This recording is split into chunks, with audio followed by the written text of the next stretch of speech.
अस्सलामुअलैकुम। साक्षी खबर में आपका इस्तकबाल है। आज 3 जमादिल अव्वल है। सुर्खियों से पहले सुनते हैं हदीस शरीफ। बिस्मिल्लाहिर्रहमानिर्रहीम। हज़रत अब्दुल्ला बिन उमर रज़ी अल्लाह ताला अन्हु से रिवायत है, रसूलुल्लाह सल्लल्लाहु अलैहि वसल्लम ने फरमाया, जो शख्स अल्लाह के लिए मस्जिद बनाता है, अल्लाह ताला उसके लिए जन्नत में उस मस्जिद से ज़्यादा वसी मकान बना देता है।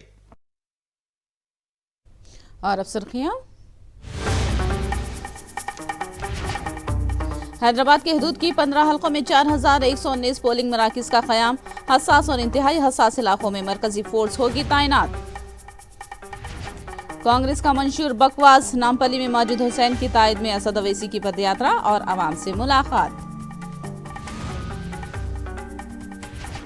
पतिकुंडा में वायएसआर कांग्रेस की बस यात्रा। 175 नशिस्तों पर कामयाबी का अमजद बादशाह ने किया दावा।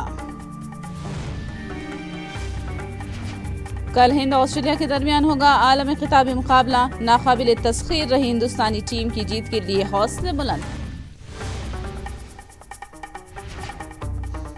और अब तफसील। ग्रेटर हैदराबाद पर इंतखाबी कमीशन ने खुसूसी तवज्जो मरकूज की है। हैदराबाद के हदूद में 15 हल्कों में 4119 पोलिंग मराकिज कायम किए जा रहे हैं। हैदराबाद में कायम किए जा रहे 1800 मराकिज को हसास करार दिया गया है। हैदराबाद जिले के इंतखाबी ओहदेदार रोनाल्ड रॉस ने बताया है कि हसास और इंतहाई हसास पोलिंग मराकिज की निशानदही करके जरूरी हिफाजती इकदाम किए जा रहे हैं। नाजुक जुमरे के पोलिंग मराकिज पर सेंट्रल फोर्स को तैनात किया जा रहा है और 24 घंटे कैमरों से निगरानी के इकदाम किए जा रहे हैं।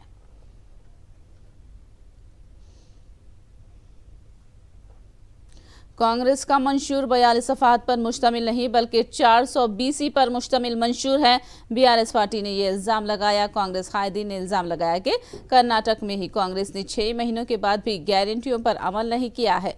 बीआरएस कायदीन का दावा है कि वो जो कहते हैं उसे पूरा करके दिखाते हैं। इसीलिए बीआरएस मंशूर में ऐसे तयख़ुनात रखे गए हैं जिसे हुकूमत पूरा करेगी।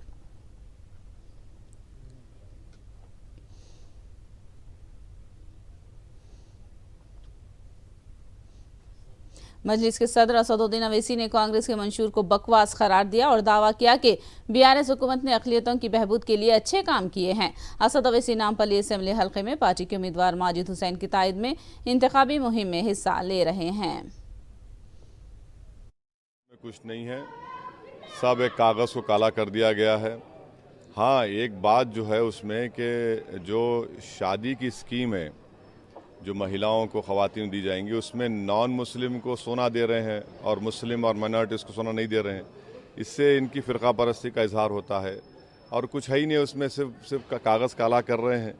अभी यहाँ पर जो स्कीमें चल रही हैं, हर हमारे असम्बली कॉन्स्टिट्यूंसी में कई हज़ारों ख़वातीन को शादी मुबारक, कल्याण लक्ष्मी और आसरा पेंशन मिल चुका है। तो कर रहे हैं, कोशिश कर रहे हैं, ऐसा कुछ नहीं है। जैसे ये मुस्लिम डिक्लेरेशन के बारे में बताया गया है और वारंगल बीसी डिक्लेरेशन के बारे में। देखिए, एक बात सुनिए, मध्य प्रदेश में इंतखाबात हो चुके हैं, छत्तीसगढ़ में हो चुके हैं, राजस्थान में 25 तारीख को होगा। वहाँ पर माइनॉरिटी डिक्लेरेशन क्यों नहीं आ रहा? इलेक्शन के दौरान सियासी कायदीन अवाम से राब्ते और वोटरों को लुभाने का कोई मौका हाथ से जाने नहीं दे रहे हैं। रियासती वजीर KTR ने पुराने शहर की एक मशहूर होटल पहुंचकर खाना तनावुल किया और होटल में मौजूद अफराद से मुलाकात की। इस मौके पर होटल में बैठे लोगों ने उनके साथ सेल्फी भी ली।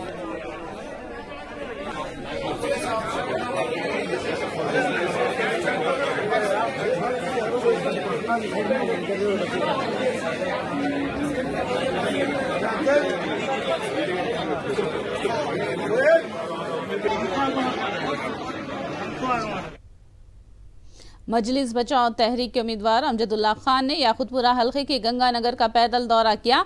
इस मौके पर उन्होंने अवाम से मुलाकात की और उनके इम्तियाजी निशान सिलेंडर को वोट देने की अपील की। उन्होंने गंगानगर के नाले का मुआयना किया और वहां मौजूद कचरे की निकासी न करने पर मुकामी क़ियादत और बल्दिया के कॉन्ट्रैक्टर पर शदीद तनकीद की और जल्द सफाई करवाने का अवाम को तयक़ुन दिया। जो है मुसलसल 3 घंटे से गंगानगर घूम रहा था और बड़े हैरत की बात है कि हम जो है आज दुनिया चांद पे चले गई। आज दुनिया जो है चांद पे चले गई, लेकिन गंगानगर वाले नाले से और बदतर नाले में चले जा रहे हैं। आप देखिए क्या हालत है। कि कोई तस्वुर कर सकता अगर चीफ मिनिस्टर के घर के सामने ये कचरा रहता तो क्या ऑफिसर्स खामोश बैठते? बताइए आप क्या हालत है। देखिए अंदर तक देखिए नाले के पूरा, हर घर के बाहर एक कचरे का अंबार पड़ा हुआ है। और ये छोटी सर की बात है, बल्दिया का जो नालों की सफाई है ये प्राइवेटाइज है, ये पूरा प्राइवेटाइज कर दिए वो लोग, ये बल्दिया के नाले का तो ये पूरा प्राइवेटाइज है आज के दौर में। इसको कोई ये कंट्रैक्टर की लापरवाही है, ये उन्हें आना साफ सफाई करना। लेकिन यहाँ क्या होता, कंट्रैक्टर लोकल कारपोरेटर को मामूल देता, एमएलए के पीए को मामूल देता, ये एमपी साहब के पीए को मामूल देता, इसलिए ये कामा नहीं हो रही। खैर इंशाल्लाह आज से कुछ दिन पहले मैं नशेमन नगर गया था तो यही हालत थी, वहाँ 100 लाही कचरा निकलवाया। आज 10 दिन से मुझसे 8 दिन से मुसलसिल कचरा उठा रही, मशीनें लगा के उठा पूरे आ गए, एमपी साहब आ गए, एमएलए आ गए, कारपोरेटर आ गए, पूरे आ गए। तो इंशाल्लाह मैं कोशिश करूंगा कि इसको भी पूरा साफ कराने की। कांग्रेस कायद उत्तम कुमार रेड्डी ने दावा किया कि तेलंगाना में कांग्रेस इख्तियार पर वापसी करेगी। उन्होंने 70 से 80 असेंबली सीटों पर कामयाबी का दावा किया है। उन्होंने दावा किया कि किसानों को 24 घंटे मुफ्त बिजली की सप्लाई का आगाज कांग्रेस ने किया था। రాహుల్ గాంధీ ఒక గొప్ప నాయకుడు అని ప్రజల్లో విస్తృతంగా స్ప్రెడ్ అయింది. తప్పనిసరిగా ఈసారి తెలంగాణలో కాంగ్రెస్ ప్రభుత్వం రాబోతున్నది. డిసెంబర్ 3వ తారీఖున బ్రదర్ కాంగ్రెస్ పార్టీలో 70 నుంచి 80 స్థానాలు వస్తున్నాయి. గాంధీ భవన్లో 3వ సాయంత్రం వేడుకలకి నువ్వు కూడా రావాలి. అంటే నేను ఒకటి చెప్తున్నా బ్రదర్, ఓడిపోయి అసలు ఎడ్జ్లో ఉన్నారు వాళ్ళు. ఇప్పుడు ఓడిపోతామని వాళ్ళు కూడా తెలిసింది. అందుకోసమే ఏదైనా బుర్ర జల్లి అబద్ధాలు మాట్లాడి బయటపడదామనే ప్రయత్నం. గంటా పదంగా చెప్తున్నాం, తెలంగాణలో మేము 24 గంటలు వ్యవసాయానికి కరెంట్ ఇవ్వబోతున్నాము. 24 గంటలు కరెంట్ ఇవ్వబోతున్నాము. అది కాక మీరు మాట్లాడేది ఏంటండి? तेलंगाना में कांग्रेस आला क़यादत से सीनियर कायदीन की आमद का सिलसिला जारी है। राहुल के बाद अब प्रियंका गांधी तेलंगाना का दौरा कर रही हैं। कल प्रियंका गांधी रियासत को आ रही हैं और वो आसिफाबाद और खानापुर में कांग्रेस के हक में इंतखाबी मुहिम चलाएंगी। हैदराबाद के एलबी नगर हल्के में बीजेपी उम्मीदवार सामारंगा रेड्डी की तायद में बीजेपी इंतखाबी कमेटी के चेयरमैन ईटेला राजेंद्र ने इंतखाबी मुहिम चलाई। वनामा से भारी रैली की शक्ल में ईटेला जलसे-ए-आम में पहुंचे। बल्दी इंतखाबात में सबसे ज्यादा बीजेपी कॉरपोरेटर एलबी नगर से जीतने के तनाजुर में एमएलए की जीत को उन्होंने यकीनी करार दिया। मिलसी कविता की सेहत अचानक खराब हो गई। इंतखाबी मुहिम के दौरान अचानक वो तशहीरी गाड़ी में सर चकराने से गिर पड़ी। तशहीरी गाड़ी में ही कुछ देर तक कविता ने आराम किया, बाद में दोबारा तशहीरी मुहिम में हिस्सा लिया। वासर कांग्रेस पार्टी 2024 के असेंबली इलेक्शन में तमाम 175 सीटों पर कामयाबी हासिल करेगी। ये दावा नायब वजीर आला अमजद बाशा ने किया। अमजद बाशा पतिकुंडा असेंबली हल्के में वासर कांग्रेस पार्टी की बस यात्रा के मौके पर मुनाकिदा जलसे से खिताब कर रहे थे। पतिकुंडा असेंबली हल्के में वासर कांग्रेस पार्टी की उम्मीदवार श्रीदेवी को आने वाले इलेक्शन में कामयाब बनाने की अमजद बाशा ने अपील की। Why not 175? ఖచ్చితంగా 175 స్థానాలు అంటే కుప్పంతో సహా, మంగళగిరితో సహా, హిందూపురంతో సహా 175 స్థానాలలో కూడా వైఎస్ఆర్ కాంగ్రెస్ పార్టీ జెండా రెపరెపలాడాలి. ఆ బాధ్యత మీరందరూ కూడా తీసుకోవాలి. బీసీ, ఎస్సీ, ఎస్టీ, మైనారిటీలు మరియు ఖచ్చితంగా మనం జగనన్నని ఆయన మన భుజాలపైన మోసుకొని మరి 2024లో మరొక్కసారి ఆయనకు ముఖ్యమంత్రి చేసుకోవాల్సిన బాధ్యత మనందరిపైన ఉందని చెప్పి కూడా ఈ సందర్భంగా తెలియజేసుకుంటూ, మరొక్క విషయం, పత్తికొండ నియోజకవర్గం అంటే జగనన్నకు చాలా అభిమానం. మొట్టమొదటిసారిగా శ్రీదేవక్కకు ఇక్కడ డిక్లేర్ చేసిన సీటు కూడా పత్తికొండ మాత్రమే. మరి ఈరోజు ఈ నియోజకవర్గ అభివృద్ధి బాధ్యతలు ఇప్పటికే జగనన్న తీసుకుంటున్నాడు.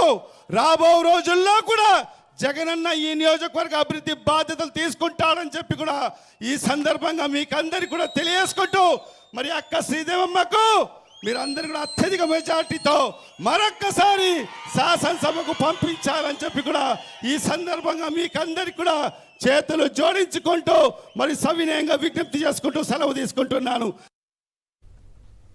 एपी सनती तरक्की में दिन ब दिन तरक्की कर रहा है। पुंगनुरु में दुनिया के सबसे बड़े इलेक्ट्रॉनिक गाड़ियों के यूनिट का क़याम अमल में आ रहा है। जर्मनी से ताल्लुक़ रखने वाली मारूफ कंपनी पेपर मोसिन ये प्लांट कायम करने जा रही है। जर्मनी की इस कंपनी ने एपी हुकूमत से इस ज़िमन में एक मुआहिदा किया है। एल्लूरू जिले के तेलुगुदेशम के साबिक़ एमएलए चिंतमनेनी प्रभाकर ने एक चरवाहे पर अपना ताब नाजिल किया। पेदावेगी मंडल के वापिराजुगुड़ेम गांव के पास एक बकरियां चराने वाले के साथ नाशाइस्ता अंदाज में गुफ्तगू की और उस पर हमला कर दिया। बकरियां यहाँ क्यों चरा रहा है कहकर उस पर हाथ उठाया और एक दुम्बे को अपनी कार में ले गए। खबर मिलते ही मकामी कायदीन ने विजयराई गांव के पास चिंतमनेनी की कार को रोक लिया और चरवाहे पर बिला वजह हाथ उठाने पर बरहमी जाहिर की, जिसके बाद प्रभाकर ने मुतासिरा चरवाहे से माफ़ी मांगी और उसका दुम्बा भी वापस कर दिया। मजलूम फ़लस्तीनियों की सलामती के लिए उत्तर प्रदेश के बरेली में दुआ की गई। मौलाना तौक़ीर अहमद रज़ा खान ने बताया कि पुलिस ने इज्तिमाई दुआ के एहतमाम में रुकावट पैदा करने की कोशिश की। उन्होंने कहा कि हिंदुस्तान की खारजा पॉलिसी ये है कि मजलूम फ़लस्तीनियों की मदद की जाए और आवाम की जानिब से गज़ा पट्टी की आवाम के लिए साजो सामान और दवायाँ भेजी जा रही है। दुआ की गई है, फ़लस्तीन के मजलूमीन के लिए दुआ की गई है। अल्लाह उनको इन तकलीफ़ों, इन परेशानियों से निजात अता फरमाए। तो तमाम लोगों ने मुत्तहिद होकर दुआ की है और इज्तिमाई दुआ के असरात ज़्यादा बेहतर होते हैं। हम जो इज्तिमाई दुआ करना चाहते थे, हुकूमत ने हमें रोका, शासन प्रशासन से हम पर रोक लगाई गई। अब हिंदुस्तान में अगर दुआ करने पर भी, सामूहिक प्रार्थना पर भी अगर पाबंदी लगाई जाएगी तो फिर तो जीने का कोई मतलब नहीं रह जाता है। मैं अभी भारत सरकार ने, देखिए, सामान हमें भेजना है, लोग सामान पहुंचाना चाहते हैं। पैसा, मैं उन तमाम लोगों से ये अपील कर रहा हूं कि पैसा किसी के हाथ में ना दे। पैसे की वहाँ फिलिस्तीन में जरूरत ही नहीं है, वहाँ सामान की जरूरत है, दवाओं की जरूरत है। तो वो तमाम इंतजाम हमें करने हैं और सामान जमा करना है, दवाएं जमा करनी है, और वो हम एम्बेसी वालों से भी बात करेंगे और हुकूमत हिंद से। क्रिकेट आलमी कप का फाइनल मैच कल अहमदाबाद में हिंदुस्तान और ऑस्ट्रेलिया के दरमियान खेला जाएगा। फाइनल से पहले दोनों टीमों ने खूब प्रैक्टिस की। फाइनल के लिए हिंदुस्तानी टीम फेवरेट समझी जा रही है। हिंदुस्तान सेमीफाइनल समेत 10 मैचों में मुसलसल कामयाबी हासिल करने के बाद फाइनल ऑस्ट्रेलिया से खेल रही है। हिंदुस्तान का रिकॉर्ड नाकाबिल शिकस्त है और लीग मैचों में हिंदुस्तान ने ऑस्ट्रेलिया को हराया था। इस लिहाज से हिंदुस्तान को बढ़तरी हासिल है। हिंदुस्तान 2003 के फाइनल में हार का ऑस्ट्रेलिया से बदला लेना चाहता है। फाइनल मैच देखने के लिए दुनिया के मुख्तलिफ मुल्कों के शायकीन क्रिकेट अहमदाबाद पहुंच गए हैं।